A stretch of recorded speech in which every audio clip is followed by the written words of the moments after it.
गणपतीची 10 दिवसांची माहिती. गणपती आणि ज्येष्ठा गौरी 10 दिवसांची माहिती. दिवस पहिला, गणपती आगमन. गणपती बाप्पा घरी येतात. घर सजवलं जातं. रांगोळी, फुले, नैवेद्य व फुलांनी स्वागत केलं जातं. त्याचं महत्त्व. गणपती विघ्नहर्ता, घरात शांती व आनंद आणणारा. दिवस दुसरा, गणपती पूजन. गणपती संपूर्ण विधीने पूजन केलं जातं. भक्त भजन कीर्तन करतात, नैवेद्य अर्पण करतात. महत्त्व.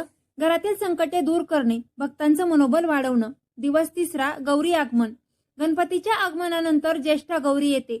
ती घरात सौभाग्य, समृद्धी, आरोग्य आणि सौख्य घेऊन येते. महत्त्व. गणपती सोबत गौरी येणं म्हणजे घरात संपन्नता टिकवणं. दिवस चौथा, गौरी पूजन. गौरीस खास पूजा केली जाते, नैवेद्य अर्पण केले जाते. स्त्रिया सौभाग्याच्या प्रार्थना करतात. महत्त्व. सौभाग्य, आरोग्य व कुटुंबातील मंगल कामना.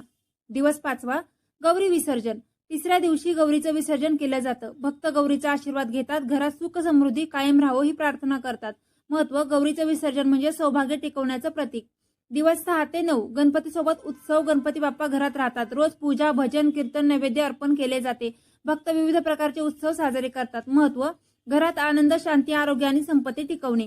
दिवस 10वा, गणपती विसर्जन. भक्त गणपतीचे विसर्जन करतात. नदी किंवा पवित्र जलाशयात घरातील विघ्ने दूर होण्याची प्रार्थना केली जाते. पुढील वर्षी पुन्हा स्वागत करण्याचं ठरवलं जातं. महत्त्व. गणपतीचं विसर्जन विघ्न दूर करणं, नवीन वर्षासाठी सौख्याची कामना करणं.